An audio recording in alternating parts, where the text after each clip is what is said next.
नमस्कार दोस्तों, मैं हूं आपकी एडुकेटर प्रत्याशा मिश्रा आपके अपने channel study for civil services पर। और मैं लेकर आई हूं यूपी पीसीएस मेंस के लिए ऑप्शनल पेपर हिंदी लिटरेचर, जो कि पीसीएस के साथ साथ UPSC, state exams, assistant professor, net, JRF, PhD entrance और भी बहुत सारे एग्जाम्स के लिए ये बहुत ज़्यादा उपयोगी है। तो अगर आप इन वीडियो सीरीज़ का पूरा फ़ायदा उठाना चाहते हैं, सब्सक्राइब कीजिए हमारे चैनल को और साथ ही प्रेस कीजिए बेल आइकन, जिससे कि नोटिफिकेशंस टाइमली मिल जाए और आपका कोई भी लेक्चर जो है वो छूटे नहीं। तो वीडियोज़ आपके लिए फ्री हैं और आप उनको सेव कर सकते हैं। पीडीएफ्स के लिए ज्वाइन करना पड़ेगा आपको हमारा टेलीग्राम ग्रुप, ये है हमारा टेलीग्राम नंबर। और इस ग्रुप से ज्वाइन करने से रिलेटेड जो भी आपकी क्वेरीज़ हैं वो सब आपको डिस्क्रिप्शन बॉक्स में उसका लिंक मिल जाएगा आपको, ठीक है। अगला है आपका ये हमारा कॉल और व्हाट्सएप नंबर है, जिस पे कि आप फर्दर क्वेरीज़ के लिए जिसको कि आप यूज़ कर सकते हैं, ठीक है। तो चलिए शुरू करते हैं। आज का जो हमारा टॉपिक है वो है हिंदी भाषा का वैज्ञानिक एवं तकनीकी विकास, या ये कह लीजिए कि वैज्ञानिक और तकनीकी क्षेत्र में हिंदी भाषा की स्थिति क्या है, ठीक है। तो शुरू करते हैं हम सबसे पहले हिंदी भाषा का वैज्ञानिक और तकनीकी विकास से। ये दो तरीके से ये क्वेश्चन इन्हीं दोनों टॉपिक में से कोई भी एक टॉपिक करके ये दे देगा। वैज्ञानिक एवं तकनीकी विकास जब भी कहीं पूछेगा तो आपको यही लिखना होता है उसमें, अमूमन इससे ज़्यादा इतर और कुछ भी नहीं लिखना होता है, ठीक है। तो वैज्ञानिक और तकनीकी का संबंध जो होता है वो आधुनिकीकरण से होता है। तो भाषा के आधुनिकीकरण के दो संदर्भ हैं। पहला ये कि भाषा आधुनिक प्रयोजनों के अनुकूल विकसित हो, ठीक है, इसका। और दूसरा ये कि भाषा से संबंधित यांत्रिक साधनों का विकास हो, ठीक है। आमतौर पे जो यांत्रिक साधनों के विकास को तकनीकी विकास या भाषिक क्षमताओं के विकास को वैज्ञानिक विकास कहा जाता है, ठीक है। भाषा जो है वो आधुनिक वैज्ञानिक प्रयोजनों के लिए प्रयुक्त हो, इसके लिए कुछ शर्तें होती हैं। इसकी पहली शर्त जो है वो ये है कि भाषा आधुनिक जीवन के सारे प्रसंगों को समाविष्ट करती हो। तो सारे प्रसंगों को समाविष्ट करती हो, इसका मतलब ये होता है कि इंटरनेट से लेकर के मार्केट इकोनॉमी तक जितनी भी स्थितियां हमारे सामने हैं उन सब के लिए हमारी भाषा में सहज और सरल शब्द उपलब्ध हों। दूसरी आवश्यकता या दूसरी शर्त आप कह लीजिए वो ये है कि आधुनिक प्रशासन तंत्र में जिन पारिभाषिक शब्दों का प्रयोग करना हो उनका निरंतर विकास हो रहा हो, ठीक। तीसरी बात या तीसरी जो शर्त है वो ये है कि भाषा का जो है वो अपने सभी स्तरों पर उसका मानकीकरण हो। तो भाषा के जो स्तर हैं वो कौन कौन से हैं? ध्वनि, वर्ण, शब्द, वाक्य रचना, लिपि, वर्तनी, प्रोक्ति, इनका जिनकी चर्चा इसके पहले भाषा के मानकीकरण वाले वीडियो में की जा चुकी है, वहाँ से जा कर के आप इसको और बेहतर समझ सकते हैं। अब बात करते हैं अब हम सबसे पहले हिंदी के वैज्ञानिक विकास की, उसके बाद हम बात करेंगे हिंदी के तकनीकी विकास की, क्योंकि तकनीकी जो है वो विज्ञान का ही एक अंग है। तो विज्ञान के अंतर्गत ही वो तकनीकी आ जाती है और उसी में आप हिंदी का तकनीकी विकास पढ़ेंगे, ठीक है। तो जहाँ तक बात हिंदी की है तो उसके संदर्भ में अगर आप विचार करेंगे तो आप पाएंगे कि पिछले कुछ दशकों में हिंदी के वैज्ञानिक विकास पर काफ़ी ज़्यादा ध्यान दिया गया और इसके मुख्यतः 4 स्तर इसके दिखाए गए। पहला, मानकीकरण का प्रयास। दूसरा, पारिभाषिक शब्दावलियों का विकास। तीसरा, अनुवाद कार्य की प्रगति।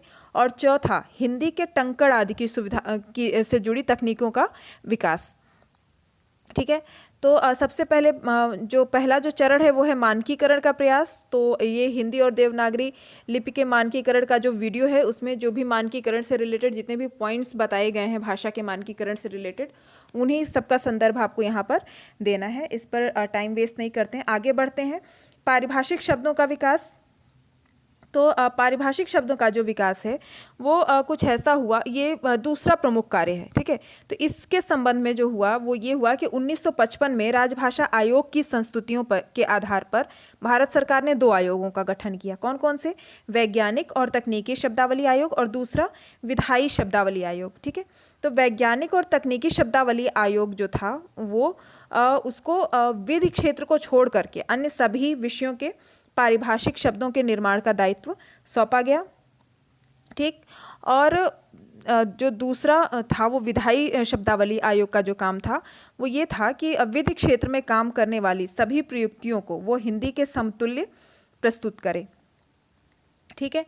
इसके बाद से फिर ये दोनों आयोग जो थे वो अपनी अपनी क्षमता के अनुसार लगातार काम करना शुरू कर दिया इन दोनों ने और अभी भी कर रहे हैं, ठीक है। वैज्ञानिक और तकनीकी शब्दावली आयोग जो है वो वर्तमान समय में ये शिक्षा मंत्रालय के अंतर्गत काम कर रहा है और इसने बहुत सारे विज्ञान, वाणिज्य और मानविकी क्षेत्रों से संबंधित कई विषयों की मानक शब्दावलियां तैयार की हैं। विधायी शब्दावली आयोग जो है वो अब विधि मंत्रालय के एक विभाग के रूप में कार्य कर रहा है और इसने भी विधि क्षेत्र में पारिभाषिक शब्दावलियों की तीव्र विकास, आप कह सकते हैं कि उसने तीव्र विकास करने का काम किया है। लेकिन ये दोनों अपना काम तो कर रहे हैं, लेकिन इसमें एक समस्या आती है। वो समस्या ये आती है कि केंद्र सरकार और राज्य सरकार जो है कुछ पारिभाषिक शब्दावलियों पर एकमत नहीं हो पाते हैं, जिससे मूल शब्द के कई हिंदी पारिभाषिक शब्द बन गए। जैसे डायरेक्टर इंग्लिश का मूल शब्द है और इसका जब हिंदी बना तो इसमें कहीं आपको निर्देशक देखने को मिला, कहीं निदेशक और कहीं संचालक। तो इस डायरेक्टर के लिए किसी एक शब्द पर, एक पारिभाषिक शब्द पर एक मत राज्य सरकार और केंद्र सरकार को होना होगा, ठीक है, इसके जिससे कि ये और ज़्यादा सशक्त हो सके, ये भाषा और अधिक वैज्ञानिक हो सके। लेक्चरर के लिए भी इसी तरह आपको व्याख्याता और प्राध्यापक मिलते हैं। ऐसे आपको बहुत से शब्द मिलेंगे जिनका कि केंद्र सरकार के उसमें प्रारूपों में कुछ दूसरे तरीके के शब्दों का प्रयोग होता है और राज्य सरकार के प्रारूपों में अलग शब्दों का प्रयोग होता है। तो दोनों के प्रयासों से वैज्ञानिक भाषा के रूप में हिंदी निखरती रही है और लेकिन फिर भी अगर आप इसको देखें तो इसमें मिलता है कि ये शब्द जो है ये बहुत अधिक प्रचलित नहीं हो पा रहे हैं और इसी कारण ये व्यवहारिक स्तर पर अभी भी इसकी स्थिति उतनी ज़्यादा उत्साहजनक नहीं है जितनी कि रोमन या अंग्रेजी की है, ठीक है। तो वजह इसकी क्या है? इसकी वजह ये बनती है कि जब भी हम जिन भी तकनीकी या वैज्ञानिक शब्दों का जो विकास हो रहा है वो अब हो रहा है, तो अभी की जो करंट की जो पीढ़ी है या जो हमसे पहले की जो पीढ़ी है उसमें हमने तकनीकी और वैज्ञानिक शब्दों को अंग्रेजी में ही पढ़ा है, जिससे कि वो हमारे जहन में, हमारे अवचेतन में, हमारे मस्तिष्क में, हमारी यादाश्त में, हर जगह वो जो है उसी अंग्रेजी शब्द वो फिक्स हो गए हैं, ठीक है। और अब हमें नए हिंदी जो तकनीकी शब्द जो बन रहे हैं उनको हमें याद रख पाना हमारे लिए मुश्किल हो रहा है, वजह कि वो हमारे अवचेतन में बहुत अच्छे से दब गए, बन गए, छप गए हैं एकदम से, ठीक है। तो उसको ख़त्म करने के लिए क्या करना होगा कि आपकी हिंदी की तकनीकी शब्दावलियाँ अब ज़्यादा प्रचलन में आए। तो इसके लिए करना ये होगा कि सरकार को कि जो स्कूल्स में जो बच्चों को, अब की जो आने वाली जो पीढ़ियां हैं उनको छोटी कक्षाओं से ही तकनीकी शब्दावलियों को हिंदी में उनकी प्रैक्टिसिंग या उनका अभ्यास उन्हें कराया जाए, जिससे कि वो उसके यूज टू या उसके आदती बन सकें और वो उनके लिए उतना असहज ना हो जितना कि हम लोगों के लिए है, ठीक है। अगला जो स्तर है वो है अनुवाद कार्य की प्रगति का। तो भाषा की वैज्ञानिकता का तीसरा आधार है ये अनुवाद कार्य की प्रगति। तो इसकी आवश्यकता किस लिए होती है, हम एक बार ये इस पर थोड़ा सा बता देती हूँ। ये होता है कि बहुत सारी संभावना हिंदी में मौजूद है, लेकिन इसके बाद भी विश्व स्तर के बहुत से संदर्भों को जो है हिंदी अपने में समेट नहीं पाती है।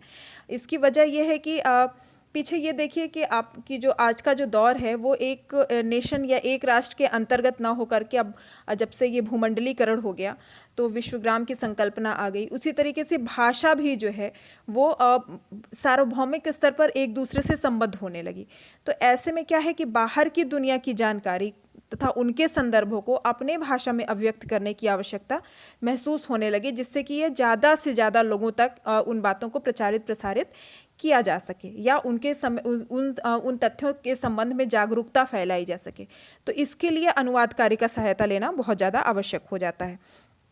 और यही वजह है कि अनुवाद कार्य जो है ये एक तरीके के भाषा के वैज्ञानिक विकास में ये बहुत ज़्यादा महत्वपूर्ण काम करता है। तो भारत सरकार जो है वो अभी भी द्विभाषिक नीति पे चल रही है। तो द्विभाषिक नीति का मतलब ये हुआ कि जैसे कि आप कई बार ये देखते हैं कि कहीं अगर इंग्लिश और हिंदी, जैसे आप पेपर देने जाते हैं वहाँ पर एक जो क्वेश्चन इंग्लिश में लिखा होता है वही हिंदी में लिखा होता है, लेकिन किसी भी तरीके की शंका होने पर प्रश्न में जो इंग्लिश वाला होता है उसको मान्य किया जाता है। तो यही क्लॉज, इससे रिलेटेड जो क्लॉज हमारा संविधान में बना हुआ है कि अंग्रेजी को जब राजभाषा घोषित की गई तो उसमें ये कहा गया कि जो है अंग्रेजी को प्रायोरिटी दी गई हर जगह, कि जो हिंदी में भी ये चलेंगी नीतियाँ और अंग्रेजी में भी होंगी, लेकिन जो अंग्रेजी होगी जहाँ कहीं भी शंका होने पर अंग्रेजी वाले को ही स्वीकार किया जाएगा, जो बात अंग्रेजी में कही जा रही है। तो यही कहा जाता है कि भारत सरकार की ये द्विभाषिक नीति है। तो ऐसे में क्या होता है, अनुवाद की गति और गुणवत्ता भाषा के वैज्ञानिकीकरण के लिए महत्वपूर्ण हो जाते हैं। ठीक है, तो भारत सरकार ने केंद्रीय अनुवाद ब्यूरो का गठन किया है, जो राजभाषा विभाग या गृह मंत्रालय के अधीन कार्य करता है। तो ब्यूरो लाखों शब्दों का अनुवाद कर चुका है तथा प्रत्येक वर्ष वो अपने लक्ष्यों को लगातार पूरा करने में लगा हुआ है। आगे बात करते हैं हम हिंदी के तकनीकी विकास की। तो तकनीकी विकास पे बात करते हुए अभी हमने ऊपर पढ़ा कि यांत्रिक साधनों के विकास को तकनीकी विकास से के संबंध में देखा जाता है। तो यांत्रिक उपकरणों का जो विकास हुआ वो भाषा के आधुनिकीकरण का दूसरा महत्वपूर्ण पक्ष ये था। और भाषा के संदर्भ में यांत्रिक उपकरणों के विकास की प्रक्रिया को स्वाभाविक रूप से 2 चरणों में बांटा गया। ठीक है, पहला है कंप्यूटर के पूर्व यांत्रिकीकरण, यानी कंप्यूटर का आविष्कार होने से पहले जो यंत्र थे उन पे उस समय के का चरण, और दूसरा कंप्यूटरीकरण, माने कंप्यूटर के आने के बाद से भाषा के जो परिवर्तन हुए उसमें। तो कंप्यूटर के पहले का पूर्व जो यांत्रिकीकरण रहा उसके 3 पहलू रहे। ठीक है, टाइपराइटर, टेलीप्रिंटर और इलेक्ट्रॉनिक टाइपराइटर। ठीक है, तो टाइपराइटर जो है ये भाषा के यांत्रिकीकरण के शुरुआत जो होती है वो टाइपराइटर से होती है। हिंदी में टाइपराइटर का विकास जो होता है वो स्वाधीनता के ठीक बाद होता है। ठीक है, रेमिंगटन और अंडरवुड जैसी कंपनियां जो थी वो अंग्रेजी टाइपराइटर में ही कुछ सुधार के साथ आईं, लेकिन रोमन और देवनागरी के मूलभूत अंतर को इन्होंने नज़रअंदाज किया।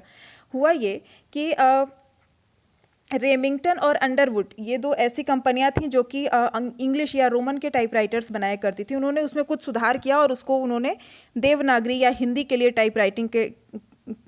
टाइपराइटिंग के लिए उसको प्रयोग में लेकर के वो आए।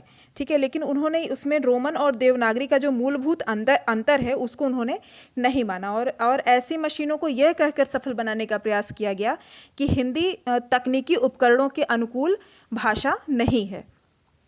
ठीक है, तो ऐसा दोषारोपण किया गया और वीपी काले जैसे विद्वानों ने इसका समर्थन भी किया, और उन्होंने ये कहा कि भारत की भाषाओं के लिए रोमन लिपि को अपना लेना चाहिए। मतलब कि जो हम मैसेज टेक्स्ट करते हैं इंग्लिश में उसको अपना लेना चाहिए। हिंदी की जो मूल जो देवनागरी लिपि है इसको समाप्त कर देना चाहिए, और हिंदी के लिए भी रोमन लिपि का प्रयोग होना चाहिए। उन्होंने इसका पक्ष रखा। लेकिन इसी हिंदी के पक्ष में फिर आते हैं आगे हमारे पंडित रविशंकर शुक्ल। ठीक है, और इन्होंने कहा कि तकनीकी का विकास जो है वो भाषा के अनुसार हो सकता है। उन्होंने ये कहा, इन लोगों का ये कहना था कि भाषा जो है वो तकनीकी के हिसाब से विकसित नहीं है, लेकिन पंडित रविशंकर आते हैं और उन्होंने ये पक्ष रखते हैं कि जो तकनीकी का विकास जो है वो भाषा के अनुसार होना चाहिए। फिर 1960 में उनकी बात से सहमत होकर या प्रभावित होकर कह लीजिए कि 1960 में doctor VK Rao, doctor SM कत्रे, doctor V Raghavan, doctor रघुवीर, डॉक्टर बाबूराम सक्सेना, प्रोफेसर कृपानाथ मिश्र, इन सब विद्वानों ने देवनागरी का रूप निश्चित किया, और कुछ निजी कंपनियों ने टाइपराइटरों का विकसित कुंजी पटल बनाया जो कि देवनागरी की सभी आवश्यकताओं को पूरा करने में प्रायः समर्थ हुआ। ठीक है, फिर कुल मिलाकर इस कुंजी पटल में 174 संकेतों की व्यवस्था की गई थी। ठीक, अब बात करते हैं हम टेलीप्रिंटर की। ठीक है, तो उपकरणों का जब विकास हो रहा था उस टाइम पे टेलीप्रिंटर पर काफ़ी ध्यान दिया गया, और आज़ादी के बाद संचार माध्यमों की सक्रियता बढ़ गई और इसी टाइम पे संचार के लिए टेलीप्रिंटर की मांग बढ़ी। ठीक है, तो 1960 में संचार मंत्रालय के अंतर्गत हिंदुस्तान टेलीप्रिंटर नाम का उद्यम शुरू होता है। इससे पहले मैमर्स ओलिवेट कंपनी ने देवनागरी में कुछ प्रारंभिक टेलीप्रिंटर भारतीय तार विभाग को दिए थे 1960 के पहले। ठीक है, ये प्रिंटर्स जो हैं ये मैमर्स क्रीड ऑफ इंग्लैंड द्वारा तैयार टेलीप्रिंटरों के ढांचे के आधार पर बनाए गए थे। देवनागरी की विशेष जरूरतों को ध्यान में रखते हुए कंपनी ने कुंजी पटल को बदला, किंतु 3 पंक्तियों वाले कुंजी पटल से ही काम चलाने का प्रयास जो है वो सफल नहीं हो पाया।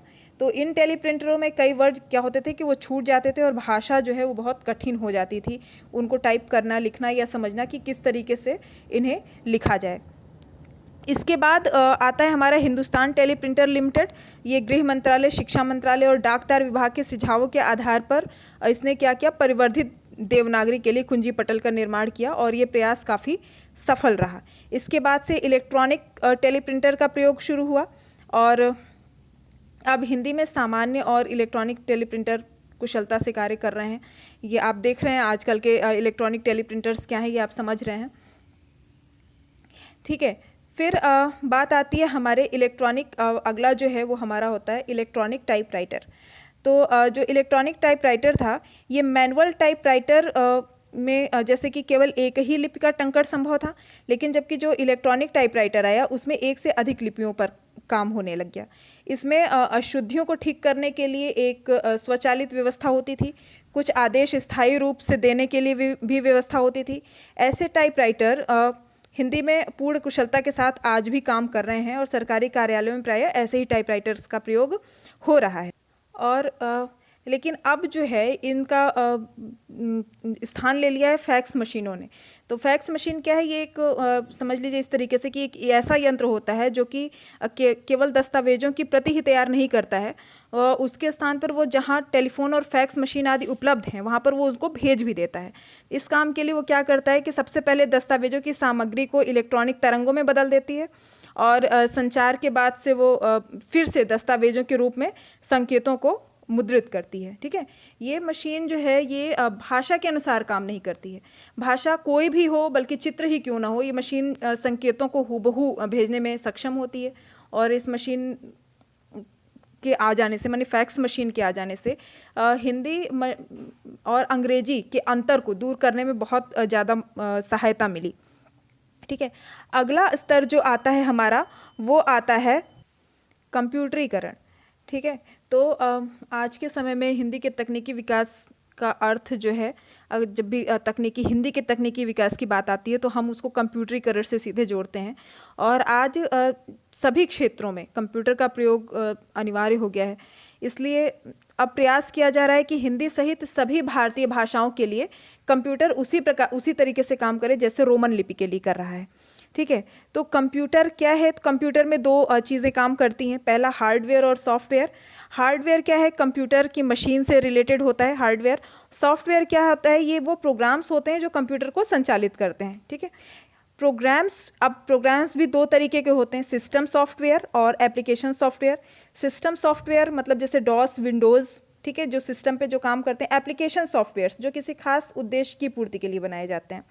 ठीक है, तो इसमें आवश्यकता क्या होती है कि आवश्यकता इस बात की है कि इन दोनों का ही विकास हिंदी में हो, मतलब कि सिस्टम सॉफ्टवेयर का भी और एप्लीकेशन सॉफ्टवेयर का भी, इन दोनों का विकास हिंदी में होना चाहिए। क्योंकि हम इंग्लिश में अभी भी काम कर रहे हैं इस पर। क्या है कि हिंदी में अपना सिस्टम सॉफ्टवेयर विकसित अभी तक नहीं हुआ है। अभी भी हम निर्देश देने के लिए डॉस या विंडोज़ जैसे सॉफ्टवेयर के माध्यम से हम देते हैं निर्देश, जो कि काफ़ी ज़्यादा लोकप्रिय भी हो रहे हैं। तो इन कार्य प्रणालियों की रचना जो है वो मूलतः अंग्रेजी भाषा और रोमन लिपि के लिए बनाई गई। उन्हीं की प्रणालियों पर इनको आधारित करके इनकी डिज़ाइनिंग की गई। इन्हें भी भारतीय भाषाओं के लिए काम में लाया जाता है, जो आज हम करते हैं जिस पे काम। इसका परिणाम ये है कि भारतीय भाषाओं में काम करते हुए भी कंप्यूटर के लिए आवश्यक निर्देश जो होते हैं वो हमें अंग्रेजी में ही देने पड़ते हैं। ठीक है, हिंदी और अन्य भारतीय भाषाओं में ऐसे निर्देश अभी तक उपलब्ध नहीं कराए गए हैं हमारे इंजीनियर्स के द्वारा। तो ऐसे निर्देश हिंदी में उपलब्ध होने चाहिए, ऐसा मैंने आज के युग की ऐसी आवश्यकता हो गई है। और जापानी, जैसे आप लेते हैं जापानी भाषा, तो पहले जो ये निर्देश थे जापानी भाषा में भी उपलब्ध नहीं थे, लेकिन उन्होंने इस पर काम किया और उन्होंने अब इसको विकसित कर लिया है। तो अब उन्हें जापानी का प्रयोग करने के लिए अंग्रेजी का आधार लेने की आवश्यकता नहीं पड़ती है। ठीक है, बेसिकली कहने का मतलब ये है कि अगर आपको हिंदी में काम करना है तो आपको वो विंडोज़ पे ही जाके काम करना पड़ता है। और विंडोज़ क्या है, वो एक तरीके का इंग्लिश एप्लीकेशन है, या रोमन कह सकते हैं आप, रोमन सॉफ्टवेयर है, उसी पर जाकर के आपको काम करना पड़ता है। तो आप जो भी हिंदी में टाइप करते हैं, ठीक है, वो उनको क्या करता है, वो उनको इंग्लिश के आधार पर, अंग्रेजी या रोमन के आधार पर ही वो उन्हें कन्वर्ट करके उसमें दिखाता है। ठीक है, अगली बात जो आती है हमारी वो है हमारे एप्लीकेशन सॉफ्टवेयर की। तो एप्लीकेशन सॉफ्टवेयर जो कहा जाए कि ये वो क्षेत्र है जो सीधे सीधे हिंदी के कंप्यूटरीकरण से जुड़ा हुआ है। ठीक है, इसमें दो तरीके से काम होता है, पहला डाटा प्रोसेसिंग और दूसरा वर्ड प्रोसेसिंग के तौर पर। ठीक है, तो डाटा प्रोसेसिंग या आंकड़ा संसाधन जिसको कहते हैं वो क्या है, इसमें जो दिए हुए आंकड़े होते हैं उनकी गणनाएं करके परिणाम निकालने का काम करता है ये। इसमें आप वेतन बिल बनाना, गणित के सवालों को हल करना, परीक्षा परिणाम निकालना, खाता बही बनाना, ये सभी आंकड़ा संसाधन के उदाहरण हैं। इसके लिए अभी तक प्रायः फोर्ट्रॉन और कोबोल आदि कार्यक्रम उपयोग में आते हैं। ठीक है, जो अभी तक अंग्रेजी में उपलब्ध हैं, जो अभी तक अंग्रेजी में ही उपलब्ध हैं। ठीक है, इनका कोई हिंदी वर्जन नहीं आया हुआ है। इसके बाद आता है हमारा वर्ड प्रोसेसिंग या शब्द संसाधन। ठीक है, तो ये वह क्षेत्र है जिसमें कि हिंदी का विकास हुआ। पत्र लिखना हो, रिपोर्ट आदि तैयार करना हो, ठीक है, लेख लिखना हो, तो इन सब के लिए ये शब्द संसाधन इसका सबसे प्रमुख कार्य है। शब्द संसाधन के लिए सबसे पहले प्रचलन में जो रहे वो रहे वर्ड स्टार, वर्ड परफेक्ट, ये सब पहले। तो जैसे कि आज हम MS word, Aldous page maker ये सब प्रयोग में लाते हैं, वो तो इसके पहले जो थे वो वर्ड स्टार, वर्ड परफेक्ट ये सब आया करते थे। 1977 तक हिंदी में ऐसा कोई कार्यक्रम उपलब्ध नहीं था। ठीक है, 1977 में हैदराबाद में CEIL नामक कंपनी ने फोर्ट्रॉन नामक कंप्यूटर भाषा में पहली बार हिंदी को कंप्यूटर पर उतारा। ठीक है, फिर 1980 के आसपास दिल्ली के DCM नामक कंपनी ने सिद्धार्थ नामक मशीन पर शब्दमाला कार्यक्रम तैयार किया। ठीक, हिंदी ये मशीन जो थी वो हिंदी द्विभाषी शब्द संसाधक थी और एक साथ दोनों भाषाओं में सामग्री संसाधन की सुविधा देती थी, मतलब हिंदी और रोमन दोनों में देती थी। इसी टाइम पर जिस टाइम पर ये आया आपका सिद्धार्थ, उसी टाइम पर हैदराबाद की CMC कंपनी ने 3 भाषाओं माने हिंदी, अंग्रेजी और एक भारतीय भाषा में शब्द संसाधन के लिए लिपि नामक मशीन तैयार की। इसी तरीके से कई और कंपनियों और राजभाषा विभाग ने सॉफ्टवेयर तैयार किए, जैसे कि शब्द रत्न आया था, अक्षर आया था, सुलेख आए थे, ये सभी थी। लेकिन इसकी जो मुख्य कमियां थी जिनकी वजह से कि ये नहीं चल पाया, उसमें पहला जो था वो ये था कि लेज़र मुद्रण और फोटो कंपोजिंग में प्रयुक्त ये नहीं हो सकते थे। इनके कुंजी पटल अलग थे और अक्षरों की बनावट में भी अंतर था। इस संदर्भ में पुणे में जो भारत सरकार की कंपनी है CDAC, माने जिसको हम कहते हैं कि centre of development of advanced computing, उसका योगदान जो है वो सबसे ज़्यादा महत्वपूर्ण है। तो CDAC ने 1984 में या 1984 के आसपास जिस्ट, जिसको हम जानते हैं आज, या जिसका कि फुल फॉर्म है graphic based Indian standard terminology, इसकी तकनीकी का विकास किया। और जिस्ट जो है वो एक कंप्यूटर कार्ड है जिसको कि कंप्यूटर में लगा देने पर हिंदी और उसके साथ ही सभी भारतीय भाषाओं में कंप्यूटर के पर्दे पर अक्षर छापे जा सकते हैं। ठीक है ना, इसमें सारी भारतीय भाषाओं के लिए एक ही कुंजी पटल है, इसलिए किसी भी भाषा में लिप्यंतरण किया जा सकता है, मतलब कि किसी भी भाषा को एक लिपि से दूसरे लिपि में उसका बदला जा सकता है। इस कार्ड की सहायता से आंकड़ा संसाधन या डाटा प्रोसेसिंग के कार्यक्रम भी हिंदी और अन्य भारतीय भाषाओं में किए जा सकते हैं। कंप्यूटर के जो अन्य क्षेत्र हैं वो है अनुवाद और शिक्षण। ठीक है, अनुवाद और शिक्षण को जब आप पढ़ते हैं तो उसमें आप देखते हैं कि मोदी ज़ेरॉक्स एक आया था, है अभी ये करंट में चल रहा है मोदी ज़ेरॉक्स, जिसमें कि अंग्रेज़ी की हिंदी फ़ोटोकॉपी निकलती है। फिर आया हमारा लीला। ठीक है, ये जैसे जो नए लोग जो हिंदी सीख रहे हैं या बच्चे जो सीख रहे हैं या जो विदेशी सीख रहे हैं, ठीक है, उनके लिए उच्चारण लिपि और चित्रों के माध्यम से हिंदी का ज्ञान उपलब्ध कराता है ये। फिर आता है हमारा स्पेलिंग चेकर, इसका विकास पे काम अभी चल रहा है। तो इस तरीके से 1977 के बाद से हिंदी के कंप्यूटरीकरण में बहुत तेज़ी से प्रगति हुई। ठीक है, और इस तीव्र विकास में जिन संस्थाओं का सबसे ज़्यादा प्रमुख योगदान रहा वो हमने जाना कि राजभाषा विभाग का जो तकनीकी प्रभाग और इलेक्ट्रॉनिक विभाग, ये सबसे प्रमुख है। इलेक्ट्रॉनिक विभाग ने भाषा प्रौद्योगिकी मिशन का आरंभ किया था और जो कि आज काफ़ी सफलतापूर्वक आगे बढ़ रहा है, बहुत ज़्यादा योगदान उसका रहा है तकनीकी विकास में। ठीक है, तो हिंदी के कंप्यूटरीकरण के लिए जिन क्षेत्रों में अभी भी प्रयास हो रहे हैं, ठीक है, जिन पे काम किया जा रहा है, वो है हमारा इलेक्ट्रॉनिक हिंदी शब्दकोश, इलेक्ट्रॉनिक बहुभाषी शब्दकोश, स्पेल चेकर, अनुवाद कार्य, नेटवर्किंग, इन सब पे अभी करंट में काम हो रहा है और ये हिंदी की तकनीकी विकास में अपना योगदान देना शुरू कर दिया है इन्होंने, जिससे कि हिंदी और अधिक मजबूत और सशक्त भाषा के तौर पर वैश्विक पटल पर उभर करके सामने आए। ठीक है, अब इन पूरा इतने का सिनेरियो आप निकालें तो इससे ये स्पष्ट हो जाएगा आपको कि पिछले कुछ वर्षों में हिंदी के वैज्ञानिक और तकनीकी विकास में कई महत्वपूर्ण चरण मैंने हिंदी ने पूरे किए हैं। तो इस क्षेत्र में अभी भी काफ़ी चुनौतियां हैं। पहली चुनौती हिंदी में वैज्ञानिक शब्दावलियों के साथ साथ कंप्यूटर के सिस्टम सॉफ्टवेयर के विकास की है। इसके साथ ही ये भी एक चुनौती है कि हिंदी में वे सभी सुविधाएं मौजूद हों जो अभी अंग्रेजी और रोमन के लिए हैं।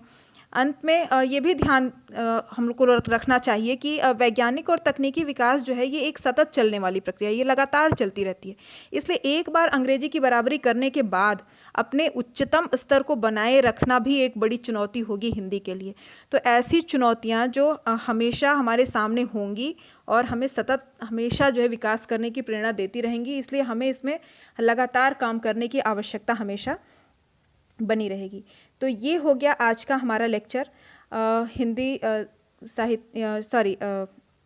वैज्ञानिक और तकनीकी विकास से रिलेटेड। ठीक है, अब जो नेक्स्ट वीडियो जो आएगा हमारा वो आएगा हमारा हिंदी शब्द संपदा पर, जो कि हमारा आखिरी टॉपिक होगा इसका पार्ट 1 का भाग 1 का ये आखिरी टॉपिक होगा। और हिंदी शब्द संपदा में जो चीज़ें हमें कवर करनी है वो चीज़ें हैं हमारा हिंदी शब्द स्रोत और शब्दों का वर्गीकरण। ठीक है, जो कि ऐतिहासिक आधार पर, अर्थ संबंधी आधार पर, रूपात्मक आधार पर, व्याकरणिक आधार पर किस तरीके से होता है। ठीक है, आर्य भाषाओं के जो शब्द आए हिंदी में, जैसे कि तत्सम शब्द, ठीक है, तत्सम, अर्ध तत्सम, तद्भव, हाँ, ये सभी शब्द, विदेशी शब्द हमारे, और इस तरीके की जो भी जिन जिन स्रोतों से शब्द आए और हिंदी को जिन्होंने समृद्ध किया, ठीक है, उन सब की जानकारी हम शब्द संपदा वाले चैप्टर में लेंगे, जो कि एक बहुत बड़ा चैप्टर है। इसको हम नेक्स्ट उसमें वीडियो में देखेंगे। और अगर आपको ये वीडियो पसंद आया हो तो प्लीज़ इसे लाइक कीजिए, सब्सक्राइब कीजिए, और तब तक के लिए be focused and keep studying. Thank you so much.